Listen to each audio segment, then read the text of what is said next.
Bom dia, sejam bem-vindos à aula de hoje.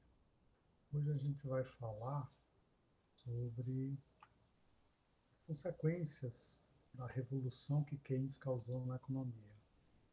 Nas aulas anteriores, a gente viu os modelos clássico para produto e renda da economia e depois para moeda, taxa de juros e preços da economia. Agora a gente vai ver as consequências do modelo keynesiano, que é um modelo que se diferencia do modelo clássico pelo fato de que Keynes começa a analisar a possibilidade de haver um equilíbrio da economia, mesmo que haja desemprego. Então, a ideia básica dos clássicos, e que economistas neoclássicos como Alfred Marshall vão pensar, é o seguinte: como combater o desemprego?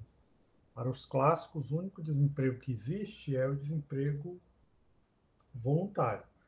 O trabalhador olha para o salário de equilíbrio e pensa, não quero trabalhar por esse salário de equilíbrio. E aí, a forma como os clássicos e Alfred Marshall, economista neoclássico, via para resolver essa questão do desemprego era investimentos em capital humano, ou seja, quanto mais fosse feito investimento em capital humano, mais a produtividade dos trabalhadores aumentaria, portanto, maior seria o salário que esses trabalhadores desejariam receber por ter uma produtividade alta. E por ter uma produtividade alta, o mercado pagaria esse salário em função da produtividade dos trabalhadores. Então, a ideia básica era aumentar a produtividade da mão de obra, aumentando a produtividade, então, com mais capacidades, mais habilidades, esses trabalhadores conseguiriam arranjar emprego. Qual a conclusão que a gente tem em relação ao modelo clássico? No sistema clássico, uma política fiscal, seja aumentando, seja cortando impostos, seja aumentando o gasto, seja diminuindo o gasto do governo, isso não vai alterar a demanda agregada, portanto, não influenciando nem produto nem emprego da economia, porque a única coisa que consegue aumentar produto e emprego da economia, de acordo com os clássicos, são os fatores que influenciam a oferta.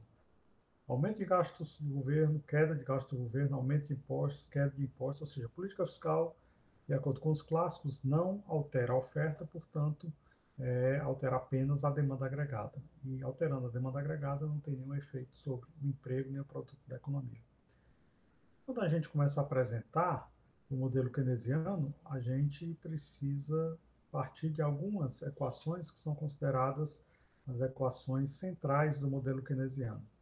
Então, a gente vai apresentar o modelo keynesiano simplificado, que parte do seguinte princípio.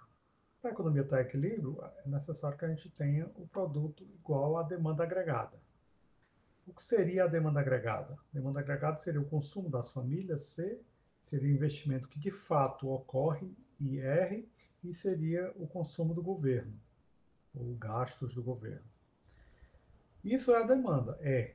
E o que seria a oferta? Seria também o consumo das famílias, seria a poupança, que é aquilo que resta da renda depois que a família consome, e a arrecadação do governo. Basicamente, o que resta da renda, ou a renda da economia, a renda da família, vai ser usado para quê? Uma parte é consumida, outra parte é poupada e outra parte é usada para pagar impostos. Então, a ideia básica é que esse é o lado do produto, esse é o lado da demanda. Em equilíbrio, ambos se igualam. Ambos se igualando, portanto, o que a gente tem? Tem esse lado, C mais I mais G, igualando a C mais S mais T. A ideia, então, seria o quê? Corta C com C, fica S mais T, poupança mais pagamento de impostos, é igual a IR mais G. Investimento que de fato ocorreu, mais consumo do governo. O que acontece se a gente tem um orçamento equilibrado? Ocorria durante muito tempo, durante basicamente todo o século XIX e começo do século XX, os governos sempre pensavam em manter um orçamento equilibrado, ou seja, só gastar aquilo que arrecadou Se T for igual a G, então corta isso com isso, fica que a poupança vai ser igual ao investimento que de fato ocorreu. O que é o investimento que de fato ocorreu?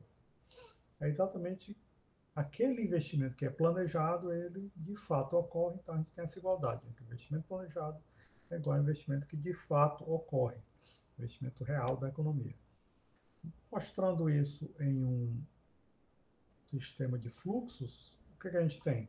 A gente tem aqui a renda nacional, ela é dividida em consumo, poupança, consumo, poupança e tributos. Então, a ideia básica é o quê? As famílias, elas têm, recebem a renda nacional por quê? Porque elas são as donas de tudo que existe na economia. As famílias são donas do capital, são donas da mão de obra, então são donas das terras, são donas dos imóveis, são donas de tudo. E aí elas alugam para as empresas tudo isso que elas têm. Então, ela recebe essa renda nacional como recompensa. A renda nacional se divide em aluguel, juros, lucros e salário. São as quatro formas que a renda se distribui. E o que é que essas famílias fazem com a renda nacional? Uma parte elas devoltam ao consumo, ou seja, elas consomem aquilo que as empresas produzem. Outra parte as famílias poupam. Essa poupança vai para os mercados financeiros e outra parte as famílias pagam impostos. Esses impostos vão para o governo. O que é que o governo faz com esses impostos? Ele gasta, ou seja, o governo tem um consumo, então o governo gasta, consumindo, ele compra aquilo que as empresas produziram. Os mercados financeiros, o que é que fazem com a poupança? Os mercados financeiros investem. Esse investimento no mercado financeiro significa o quê? Os mercados financeiros pegam essa poupança e entregam essa poupança para as empresas investirem. Investimento, então, tem que equivaler à poupança da mesma forma que o gasto governamental tem que equivaler aos impostos. E o consumo, as famílias consomem os bens e serviços que as empresas produzem e as empresas remuneram as famílias com a renda nacional. Então, esse é o fluxo circular da renda e do produto, sempre vendo nessas igualdades, ó, poupança igual a investimento, a ideia é o que entra no mercado financeiro deve ser igual ao que sai do mercado financeiro, poupança igual a investimento. O que entra no governo, através de impostos, deve ser o que sai do governo através de gastos governamentais. Impostos igual a gastos quando o orçamento está equilibrado. Então, essa estrutura é a estrutura do fluxo circular da renda e do produto. E o que é que nós temos? Se houver um desequilíbrio nisso. Como é que a gente vê isso? Havendo um desequilíbrio, eu tenho duas possibilidades. Ou o produto é maior do que a demanda, ou a demanda é maior do que o produto. Vamos investigar o primeiro caso, onde o produto é maior do que a demanda. O que é que está acontecendo? O produto sendo maior do que a demanda significa que isso aqui, o Y, está sendo maior do que a soma de C mais I mais G. Né? Ou seja, C mais I mais G está sendo menor do que C mais S mais T. Aqui.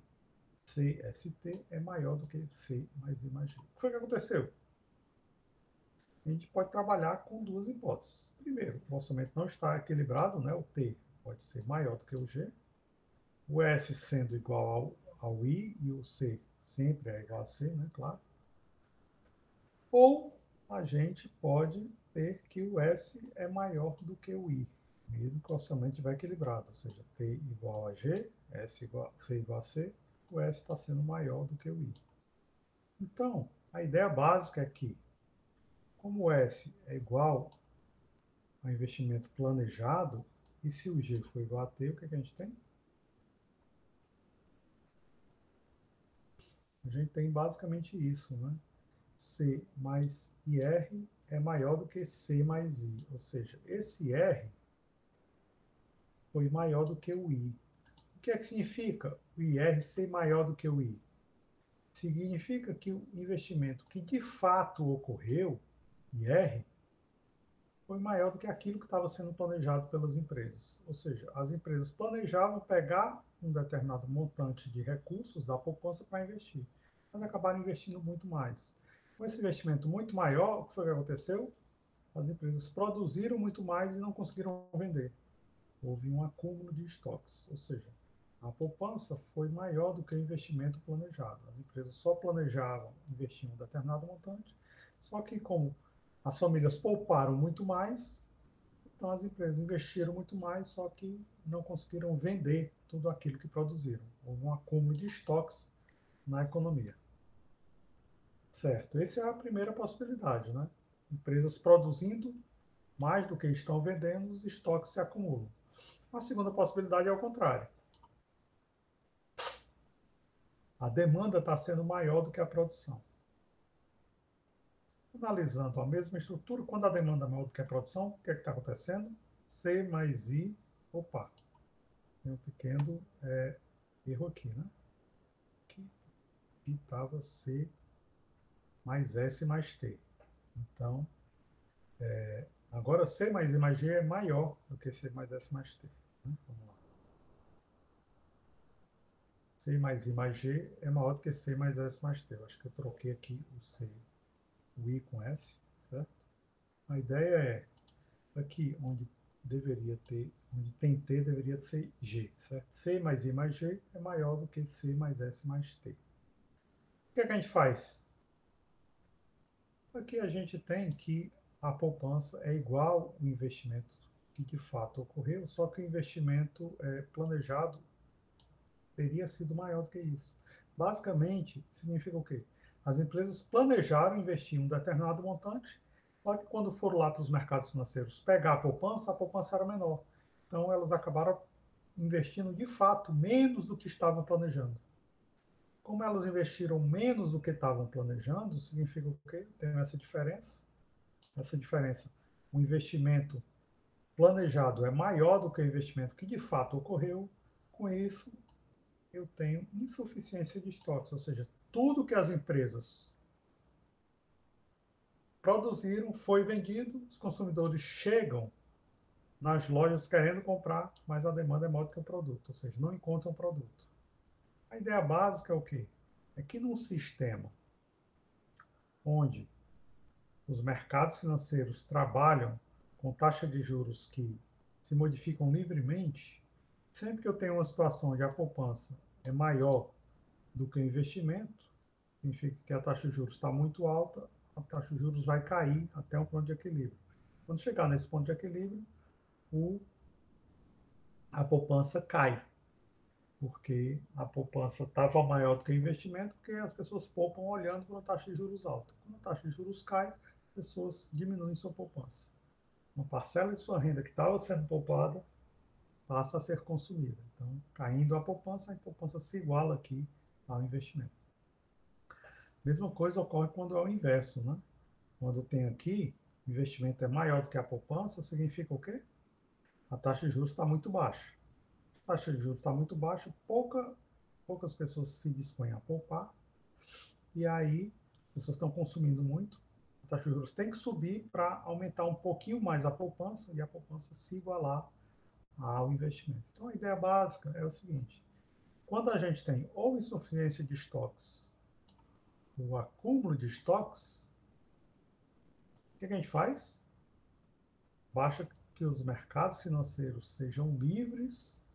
Se eles forem livres e completos, a taxa de juros vai se modificar de forma a adequar poupança a investimento.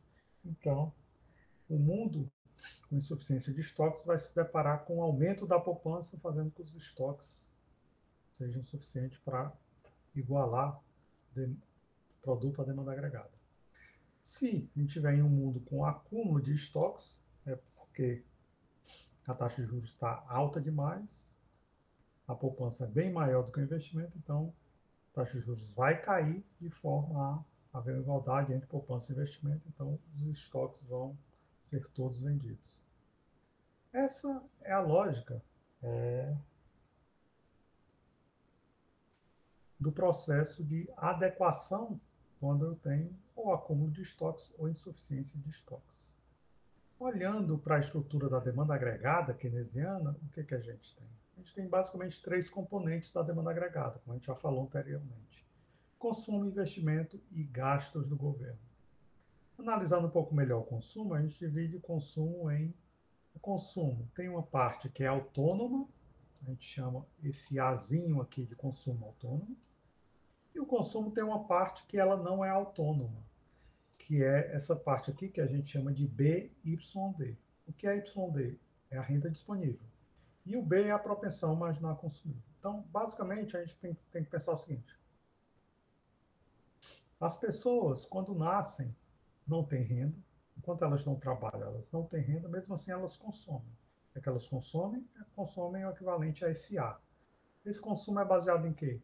Quase sempre é baseado nas transferências que os nossos pais nos fazem. Né?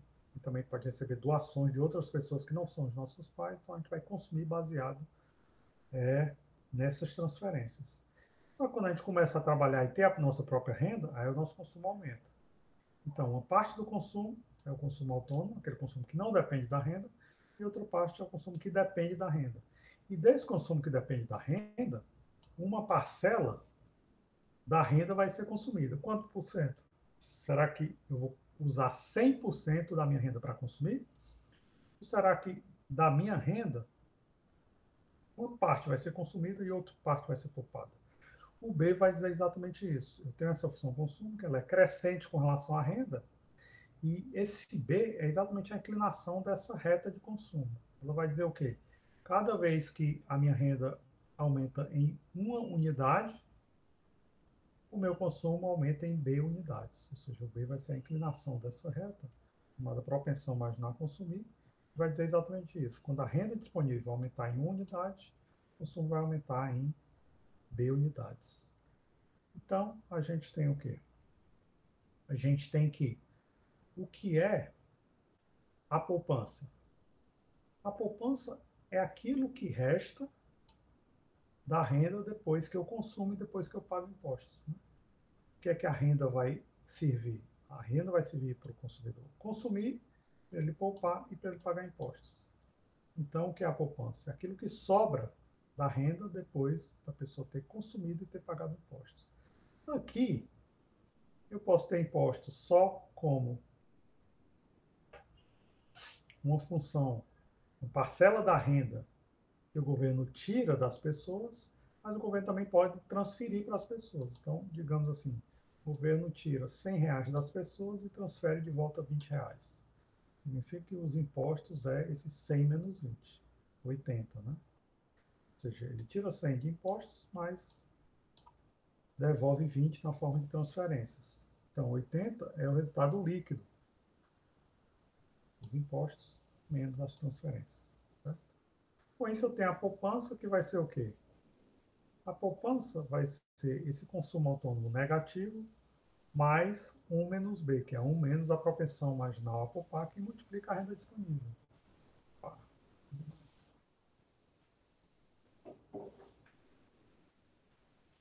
Então, o que a gente tem então? Opa, é isso aqui que eu queria mostrar para vocês. Página 3. Que é 1 menos B é a propensão marginal a poupar. Na função poupança, então, o que a gente vai ter? A gente vai ter que a poupança é a renda disponível menos o consumo autônomo. Quando a renda disponível é zero, ou seja, a pessoa não tem renda, então a poupança vai ser negativa. Vai ser o quê? Simplesmente o consumo autônomo negativo. Certo? Só dar uma analisada aqui. Estou tranquilo. Então, a poupança vai ser esse consumo negativo. Muito bem. Consumo autônomo negativo quando a pessoa não tem renda. E o que acontece quando a pessoa começa a ter uma renda? Ela começa a consumir baseado nessa renda. Então, ela vai diminuindo o peso do seu consumo autônomo, até chegar o momento que a renda dela é necessária para cobrir todo o seu consumo autônomo. A partir daí que a renda cobre todo o consumo autônomo, a partir daí, se ela continua tendo um aumento de renda, começa a sobrar alguma coisa para ela poupar. Ou seja, ela antes consumia toda a renda, bem aqui, quando essa função poupança corta o zero, A partir daí, a poupança começa a ser positiva. Ela não consome mais 100% da renda. Consome um percentual relativamente alto da renda, talvez 80%, 90%, mas não 100%. Então, ela começa a poupar. Quanto mais ela for aumentando a sua renda, ou seja, a renda disponível aumenta em unidade, a poupança vai aumentar em 1 menos B unidades. Essa é a função poupança, que tem essa forma, S igual menos A mais 1 menos B, que multiplica a renda disponível. E a poupança tem que ser igual ao investimento. Como é que a gente analisa o investimento? A gente põe a função investimento da seguinte forma. Investimento vai ter uma parte que eu vou chamar de investimento autônomo e vai ter uma parte que eu vou chamar de investimento que depende da taxa de juros. E a relação entre investimento e taxa de juros é uma relação negativa, certo? Então, aqui a função investimento ela é negativamente inclinada com relação à taxa de juros. Quanto maior for a taxa de juros, menos a empresa vai investir. Quanto mais a taxa de juros cair, mais a empresa vai investir. Quando tiver essa igualdade com poupança com investimento, eu tenho a taxa de juros de equilíbrio e essa igualdade com poupança em equilíbrio com investimento. Né? Aqui, portanto, eu tenho a função poupança, aqui a função investimento, eu tenho essa igualdade que vai me dar o equilíbrio dos mercados financeiros. Okay? Bem, vamos lá para a página 4. O que é a poupança? Só mostrando mais, a parte C do investimento é o investimento autônomo e D seria a propensão marginal a investir. Né? C é investimento autônomo, esse investimento que mesmo quando a taxa de juros for zero, ele vai investir, ou a taxa de juros pode ser infinito, não é zero. Né? O que é que vai ser? Investimento é investimento autônomo. O que acontece quando a taxa de juros for zero? A taxa de juros aqui se aproximando de zero, o investimento todo vai ser investimento autônomo. Quando a taxa de juros for alguma coisa maior do que zero, então o investimento vai diminuindo por causa desse sinal de negativo em frente dessa relação taxa de juros e investimento. Muito bem. O D é a propensão marginal a investir, que vai me dizer exatamente quanto de aumento de taxa de juros o investimento vai cair. E o que é a poupança? A poupança é exatamente aquilo que sobra depois, aquilo que sobra da renda depois que a pessoa paga impostos, recebe transferências e consome. Esse é o significado da poupança. Então, a gente falou de consumo, que é o primeiro componente da demanda agregada. A gente falou de investimento, que é o segundo componente da demanda agregada. Falta falar de governo. O governo é o terceiro componente da demanda agregada. Inicialmente, a gente vai considerar que o governo ele não está sendo limitado pela arrecadação de impostos do governo. Então, o governo vai consumir o que ele quiser. Ele não vai precisar ter um orçamento equilibrado e o gasto do governo não depende da renda. Ele é independente da renda, então o governo gasta o que ele quiser, aquilo que os economistas chamam de variável exógena. Ou seja, o governo gasta sem depender de nenhuma outra variável do modelo, gasta o que ele quiser. Com isso, a gente tem nos três componentes, consumo, investimento e gasto do governo. O que a gente faz? A gente procura analisar a estrutura de equilíbrio da renda da economia com esses componentes. Aqui, inicialmente, eu só vou tornar o consumo dessa forma um pouco mais desagregada, investimento e gasto do governo eu deixo bem agregado. E aí, com isso, o que acontece? Como na função consumo eu tenho y, que multiplica com b, eu vou pegar tudo que tem y e deixar do lado esquerdo, tudo que não tem y vai ficar do lado direito. Então, fica by menos by, do lado esquerdo, igual a menos bt mais i mais g. Botando tudo que não tem y para o lado direito, eu tenho essa equação aqui, que é a chamada equação simplificada da determinação da renda. O que é que essa equação simplificada da determinação da renda está me dizendo? Está me dizendo que eu tenho basicamente dois componentes. Eu tenho os gastos autônomos, que são A menos BT mais I mais G, e eu tenho o multiplicador dos gastos autônomos, que é 1 sobre 1 menos B.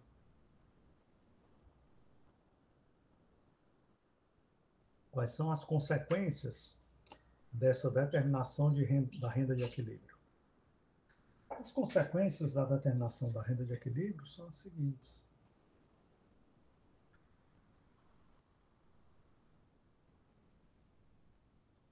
Eu quero agora saber quando eu vario, quando eu me deparo com uma variação no investimento, qual é o impacto disso no produto da economia.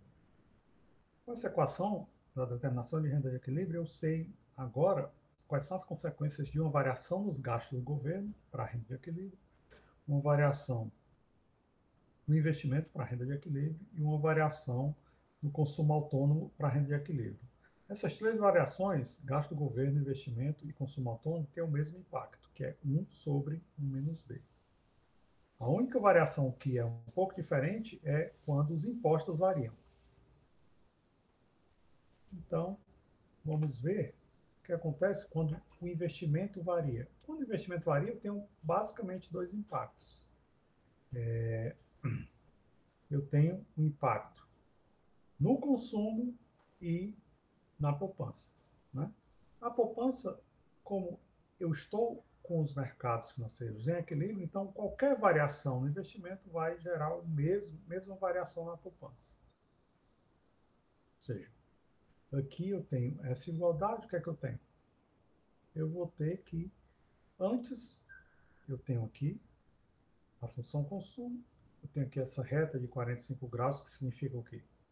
Aqui é o produto, aqui é a demanda. A reta de 45 graus me diz que qualquer ponto em cima dessa reta eu tenho que a demanda está igual ao produto.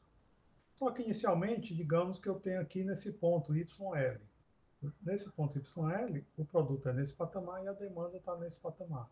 Ou seja, a demanda poderia ser maior do que o produto, né? Em YL a demanda está aqui e o produto está aqui. Então, eu estou tendo um fenômeno. Que fenômeno é aquele? A demanda é maior do que o produto. Eu estou tendo, então, insuficiência de estoques. Né? O que acontece quando a demanda é maior do que o produto? A tendência é a gente ir em cima da linha de 45 graus para esse ponto aqui, onde a demanda fica igual ao produto, em Y barra. Como é que isso pode ser feito? Porque existe essa diferença. Essa reta é a reta do consumo e a reta da demanda é o quê? Consumo mais investimento mais gasto do governo. Então, essa diferença aqui é o quê? Investimento mais gasto do governo. Certo? Se eu tenho em algum momento o produto aquém do produto de equilíbrio, então essa diferença entre investimento mais gasto do governo se iguala à poupança mais arrecadação do governo no ponto A, fazendo com que haja essa igualdade de demanda com o produto no ponto Y barra. Certo? A ideia básica é como isso pode ocorrer. Como uma variação do investimento pode ter esse impacto de forma a equilibrar a renda. A ideia é, uma variação no investimento tem um impacto sobre o produto de que forma? De acordo com o multiplicador keynesiano. Né? 1 sobre 1 menos B. E o que é B? É a propensão marginal a consumir. E o que é 1 menos a propensão marginal a consumir? É a propensão marginal a poupar. Certo? Então, a ideia é que o impacto de um aumento da demanda por investimento sobre o produto vai ser igual a 1 sobre a propensão marginal a poupar. Como é que eu vejo esse impacto? Eu tinha, então, inicialmente, aqui, a demanda agregada inicial é zero. O que é demanda agregada? Consumo mais investimento mais gasto do governo. Aqui eu esqueci de pôr C0 mais I0 mais G0. O que foi que aconteceu? Houve um aumento da demanda por investimento. Então, eu saí de I0 fui para I1. Todas as outras variáveis permaneceram como sendo no ponto inicial, zero. Né? Então, é C0, G0, só o I que já não é mais zero. O aumento da demanda por investimento, eu saí de zero fui para I1. Então, essa reta de demanda agregada saiu daqui e foi para cá. Inicialmente, eu tinha esse produto, onde a demanda igualava o produto, na reta de 45 graus. Né? Só que aí Com o aumento da demanda por investimento, eu saí do ponto A e fui para o ponto C. Só que o ponto C não é em cima da reta de 45 graus. É em cima da nova demanda agregada, que subiu, porque a demanda por investimento subiu, mas a nova demanda agregada, onde é que fica a reta de 45 graus? Fica aqui, no ponto B. Então, o que eu tenho é esse deslocamento do ponto A para o ponto B via ponto C, onde eu tenho um novo produto da economia. Então, o impacto de um aumento na demanda por investimento é um aumento do produto da economia. Então, essa nova demanda agregada é 1, tem que se igualar ao novo produto da economia I1. É nesse ponto em cima da reta de 45 graus, com nova demanda agregada, nova demanda por investimento. Basicamente, olhando aqui, nesse gráfico de baixo, o que é que eu tinha? Eu tinha a velha igualdade, né, entre poupança mais tributos se igualando a investimento mais gasto do governo, só que o investimento aumentou. Então tem essa diferença do investimento aumentando. O investimento aumentando, houve um deslocamento ao longo dessa reta poupança mais tributos. Eu saí do ponto A, fui para o ponto B, por quê? Porque essa reta horizontal, investimento mais gasto do governo, deu um salto. Esse salto equivale à mudança no investimento, na demanda por investimento. Então, o produto sai de Y0 e vai para Y1. Em que montante? Montante 1 sobre propensão marginal a poupar, que é a mesma coisa que dizer 1 sobre 1 menos a propensão marginal a consumir, ou seja, 1 sobre 1 menos B. O que acontece se ao invés de um aumento do investimento, eu me deparasse com o aumento dos gastos do governo? A nossa equação de equilíbrio me diz o quê? Se o consumo autônomo, se o investimento e se o consumo do governo aumentam, o impacto é o mesmo. É 1 sobre 1 menos B. Qual é a única coisa diferente? A variação dos tributos, porque aqui está multiplicando menos B. Né? Já gasto do governo, investimento e consumo autônomo, o impacto é o mesmo. 1 sobre 1 menos B. Então é por isso que, caso o governo aumentasse os seus gastos, o impacto seria o mesmo impacto de um aumento da demanda por investimento. Né? 1 sobre a propensão marginal a poupar, ou 1 sobre 1 menos a propensão marginal a consumir, que é 1 sobre 1 menos B. O que ocorreria de diferente? O que ocorreria de diferente era se houvesse um aumento dos impostos. Por que um aumento dos impostos seria diferente? Por causa disso aqui. Né? Os impostos multiplicam menos B. Então, quando eu vou diferenciar essa equação da renda com relação aos impostos, o que é que eu tenho? Eu tenho isso aqui. Com relação aos impostos, uma diferenciação da equação de determinação da renda com relação aos impostos, o resultado seria 1 sobre 1 menos B, que multiplica menos B. Ou seja, o resultado seria menos B sobre 1 menos B. E o que é B? Propensão marginal a consumir. E o que é 1 menos B? Propensão marginal a poupar. Então, antes, aumento do consumo autônomo, aumento da demanda por investimento, aumento dos gastos do governo, isso afeta a renda de acordo com 1 sobre propensão marginal a poupar. Já um aumento dos impostos afeta a renda de uma forma diferente. Ele afeta a renda da forma menos propensão marginal a consumir sobre propensão marginal a poupar. Então, o aumento dos impostos afeta a renda de uma forma diferente que o aumento do consumo autônomo, da demanda por investimento e do consumo do governo. Certo? Como é que o aumento dos impostos afetaria a renda? O aumento dos impostos afetaria a renda.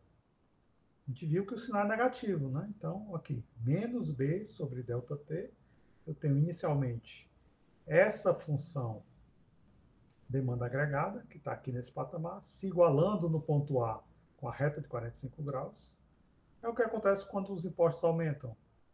Impostos aumentam significa que da renda do consumidor, a poupança que sobra é o quê?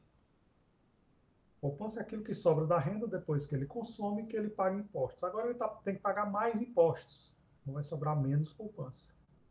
Sobrando menos poupança, o que é que a gente tem? A gente tem que a nova demanda agregada significa que o investimento vai ser menor, né? Então, eu saio do ponto A, vou para o ponto B. O produto da economia vai diminuir. E agora, a igualdade entre demanda e produto está num patamar menor, porque agora o consumidor está pagando mais impostos. E aqui, o que, que a gente tem? Poupança mais tributos.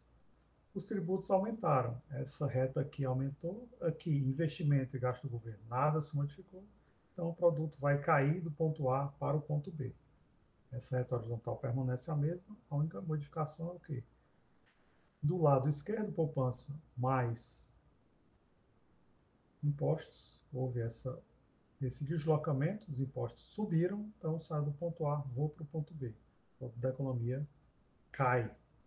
Entretanto, o governo pensa, eu precisava aumentar os impostos porque eu tenho que cobrir os meus gastos. Só que esse efeito é negativo. Se o efeito é negativo, quando o governo aumenta os impostos, se a renda da economia cai, o que é que ele poderia pensar? Bem, então eu vou, ao mesmo tempo que aumentar os impostos, aumentar os gastos. Porque eu vi aqui atrás que o efeito dos gastos sobre a economia é positivo, ó, ao sinal de positivo, 1 sobre propensão marginal a poupar. E os efeitos dos impostos é negativo, ó,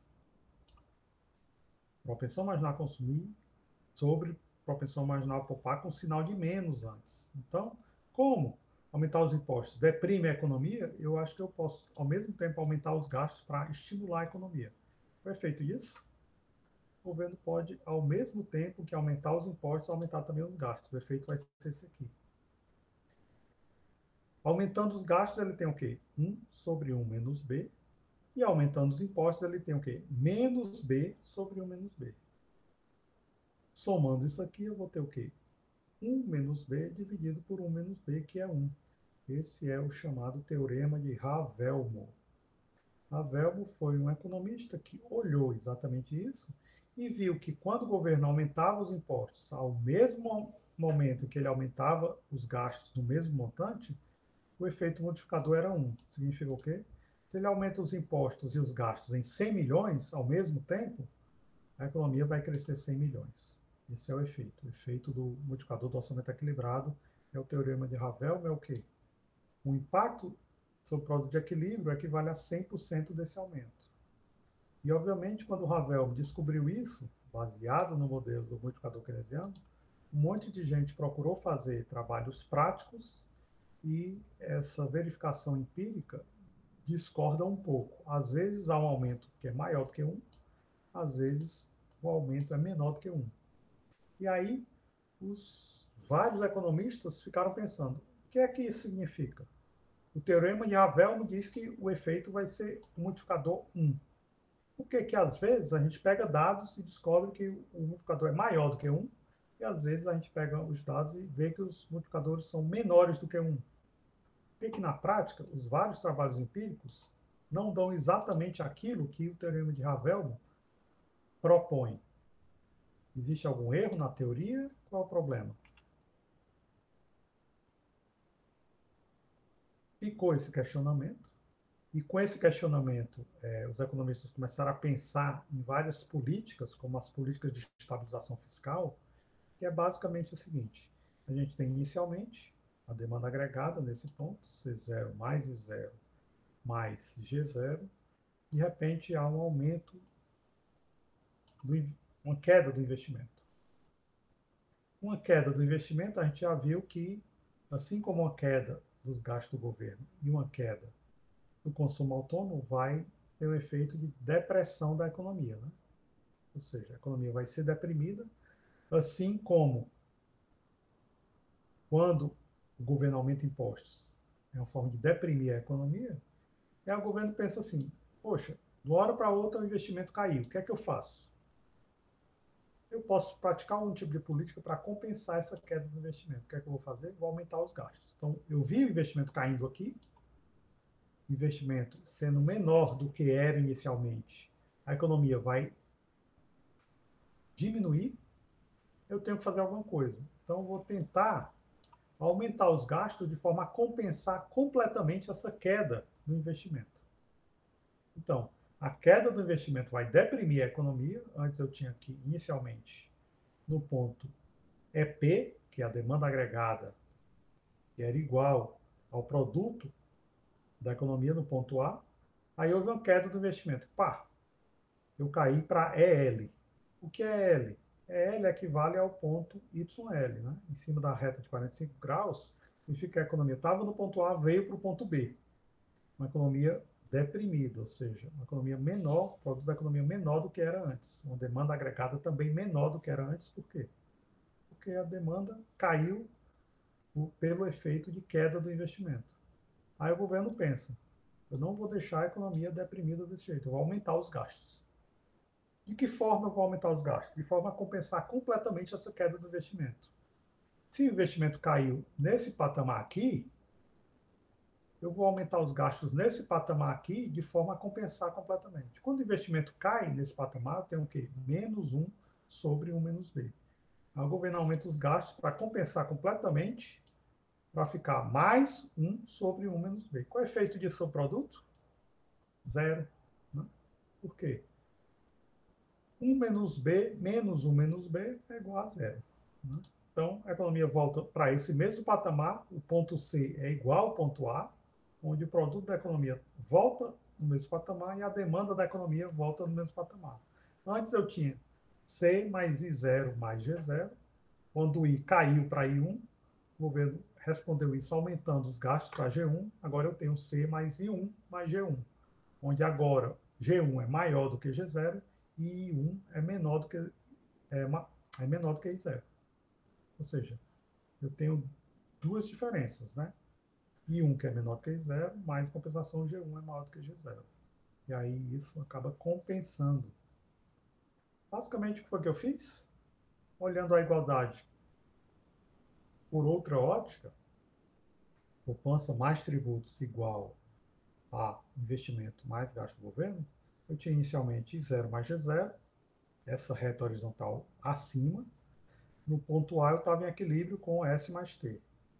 E aí houve uma queda do investimento, a reta horizontal cai para esse patamar, eu vou para o ponto B, onde o ponto B significa que a nova demanda agregada mais baixa é igual a um produto mais baixo, I1 mais G0, mas o governo reage, pensa, opa, eu vou aumentar os gastos porque não vou deixar o produto cair assim. Eu vou praticar uma política fiscal de reação a essa queda do investimento. Então, I1 mais G1 é igual a I0 mais G0. É uma reação, o governo faz essa reação aumentando o gasto de forma a recuperar o produto da economia em YP é igual a EP, ou seja, eu não permaneço no ponto B, eu volto para o ponto A, que é igual ao novo ponto, que é o ponto de equilíbrio C. Então, a ideia básica é que o governo ele pratica essa política fiscal de forma ao produto ele não se altera, o ponto C, que é o ponto final, é igual ao ponto inicial, ponto A, mas em compensação, o governo tenta recuperar essa perda de investimento privado. E quando o investimento privado cai, sendo substituído pelo investimento público, a gente chama esse efeito de efeito deslocamento em português. Em inglês, o efeito é chamado de efeito crowding out. O que é o efeito crowding out? É exatamente a substituição do investimento privado pelo aumento do gasto público. Efeito crowding out ou efeito deslocamento. E aí a gente chega na parte final dessa aula, onde a gente pensa o seguinte: todo esse modelo keynesiano simplificado foi estudado, foi estruturado, foi pensado para uma economia fechada. Será que é por isso que a gente viu o teorema de Havelmo não funcionando tão bem assim? Por que que, às vezes, a gente olha para o teorema de Havelmo, o governo pensa em aumentar os tributos, aumenta os tributos e aumenta os gastos no mesmo montante, então a economia vai crescer 100% desse efeito de aumento de tributos e de gastos. E aí, na prática, os trabalhos empíricos descobrem algo diferente. E aí, o que significa isso? O que significa o fato dos trabalhos empíricos descobrirem algo diferente? Isso começou a intrigar uma série de economistas. Né? Por que, que é diferente? E aí outros economistas pensaram o seguinte: esse modelo é um modelo que talvez seja um modelo teórico muito bom para explicar como funciona a economia fechada, mas quase nenhuma economia do mundo é fechada. Nós temos economias do mundo que são extremamente fechadas, como a economia do Brasil, de Cuba, da Coreia do Norte, são economias extremamente fechadas, mas mesmo assim essas economias ainda têm um pouquinho de trocas com o exterior. E o fato dessas economias terem algumas trocas com o exterior, mesmo sendo muito poucas, quais são as consequências disso? Então, os economistas começaram a pensar, e se a gente pegasse a demanda agregada e começasse a igualar o produto da economia em uma economia aberta? Qual a diferença da economia aberta com a economia fechada? Eu vou igualar a demanda agregada à oferta agregada e agora isso não é igual só a C mais I mais G.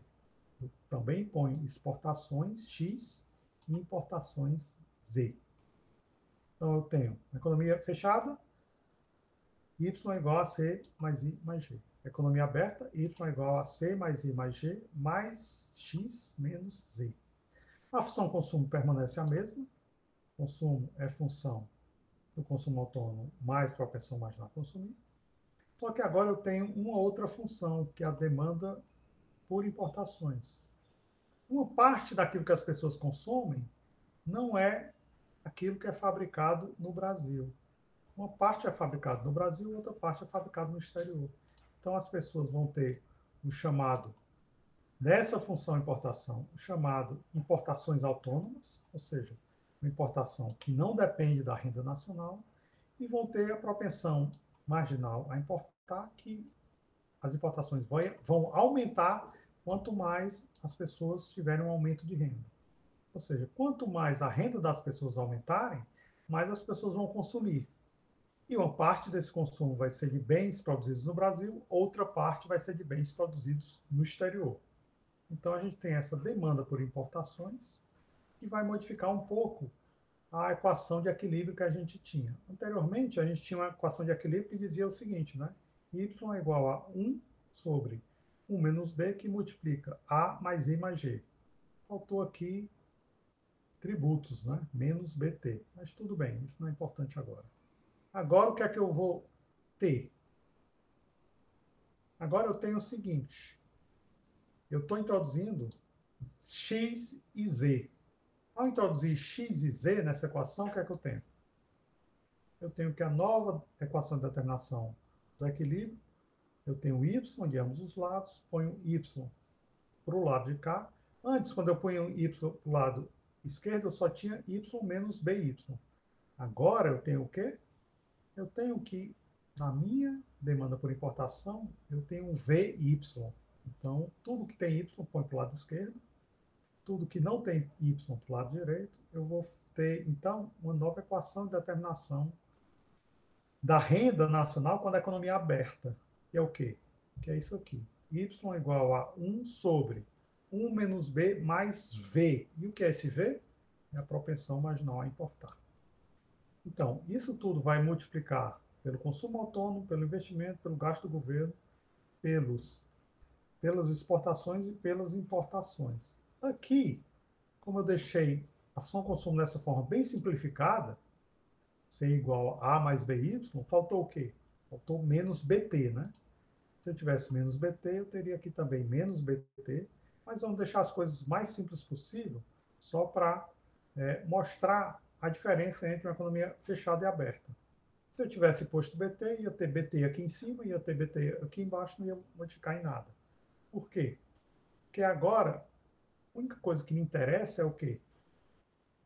Eu tenho aqui entre colchetes os gastos autônomos, na primeira e na segunda equação, e aqui eu tenho, multiplicando os gastos autônomos, o multiplicador de gastos autônomos. É isso que me interessa. A parte de fora dos colchetes. Olha como na economia aberta é o multiplicador dos gastos autônomos. 1 sobre 1 menos B mais V. Na economia fechada, o multiplicador dos gastos autônomos é 1 sobre 1 menos B. Há essa diferença, né? Então, se nós pegarmos um exemplo numérico, e aí você pode pôr B em qualquer número que você quiser, de 0 a 1, e o V também, é qualquer número entre 0 a 1. Pegando esse exemplo, o B sendo 0,8 e o V 0,3, o que é que o Z 0,3 está me dizendo?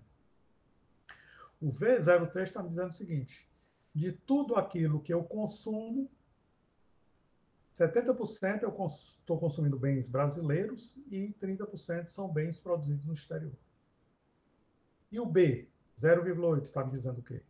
Está me dizendo que da minha renda, 80% é deslocado para o consumo e 20% era deslocado para poupança. Então, com esses exemplos de B e V nesses patamares, vocês podem em casa fazer para diferentes níveis de B e V, sempre fazendo B como número entre 0 e 1 e V também como número entre 0 e 1, façam diferentes exercícios. Para esse exemplo numérico que a gente tem 1 sobre 1 menos 0,8, que dá 1 dividido por 0,2, que dá 5. Ou seja, em uma economia fechada, o efeito de um aumento do gasto do governo sobre o produto da economia é 5. Se o governo resolve aumentar os seus gastos em 200 milhões, o produto da economia vai aumentar 1 bilhão.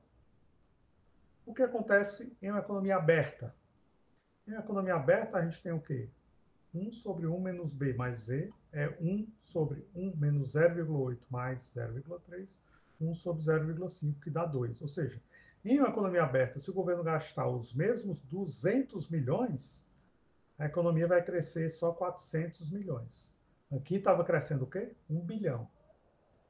Então, o que é que está acontecendo? O que está acontecendo aqui, basicamente, é que em uma economia fechada, o efeito multiplicador é muito maior do que a economia aberta. Como é que a gente procura usar a teoria econômica para explicar isso? A gente usa a teoria econômica para explicar isso através do conceito de injeções e escapamentos. Eu acho que transbordamento é uma palavra melhor do que escapamento. Basicamente, o que é que está acontecendo? Uma parte do estímulo fiscal que o governo está dando está escapando ou está transbordando para o exterior. Ou seja, quando o governo aumenta os gastos, o que é que ele faz? Ele compra mais, ele consome mais. Delta G significa aumento do consumo do governo. Só que se o governo está aumentando o seu consumo, o que é que o governo está fazendo? O governo está comprando mais coisas que as empresas produzem na forma de bens e serviços. Só que aqui, na economia fechada, tudo que o governo fazia era comprar bens e serviços produzidos no Brasil. Agora, se a economia é aberta, o governo está comprando bens e serviços produzidos tanto no nosso país quanto no exterior. É por isso que o efeito sobre a renda nacional é menor. Então, como a maioria dos países do mundo constata que são economias abertas, na verdade, todas as economias do mundo são abertas. Né? A única coisa que a gente tem que falar é grau de abertura. Algumas economias são pouco abertas, como a economia do Brasil, da Argentina, de Cuba, da Coreia do Norte, da Venezuela, são economias pouquíssimo abertas. E nós temos economias extremamente abertas, como a economia da Alemanha, da Suécia, da Dinamarca, da Noruega, da Suíça, da Bélgica, de Singapura, de Hong Kong, da Coreia do Norte, não, do Sul. A Coreia do Norte é super fechada e a Coreia do Sul é extremamente aberta. Da China, do Japão. Então, os países mais desenvolvidos do mundo têm como característica terem economias extremamente abertas. A consequência disso é que o efeito multiplicador desse país é muito baixo, enquanto em economias menos abertas, como a brasileira, o efeito multiplicador tende a ser mais alto, certo? Entretanto, quando vocês forem estudar macroeconomia no longuíssimo prazo, que é a disciplina de teorias do crescimento econômico, também era às vezes chamada de macro 3, vocês vão descobrir que quanto mais aberta é a economia, mais próspera ela tende a ser. Os trabalhos empíricos mostram exatamente isso. Né? Embora o multiplicador seja menor, isso é só um efeito de curto prazo. No longo prazo, as economias se deparam com enormes efeitos de serem muito abertas, e são efeitos de produção de tecnologia, absorção de tecnologia e aumento da competitividade internacional, aumento da produtividade marginal do trabalho. Então, esses efeitos são muito mais importantes do que o efeito multiplicador dos gastos. E mesmo assim, o efeito multiplicador dos gastos é um efeito limitado, né? Já que há vários trabalhos empíricos que não consideram que esse efeito seja tão grande quanto esse modelo simplificado do Keynes demonstra ser. Né? A maior parte dos trabalhos empíricos não encontra de forma alguma efeito tão grande assim como 5, ou nem mesmo 2, né? Em economias fechadas ou abertas. O efeito multiplicador tende a ser bem menor. E, bem, basicamente é isso a aula de hoje. Espero que vocês tenham tido um bom proveito dessa mudança do sistema clássico para o sistema keynesiano. Na próxima aula, a gente vai continuar estudando o sistema keynesiano, mas agora de uma forma mais voltada para o lado da moeda, do nível de preços e da taxa de juros. Então, tenham um bom proveito dessa aula. Até lá e até a próxima aula. Com todos um bom dia.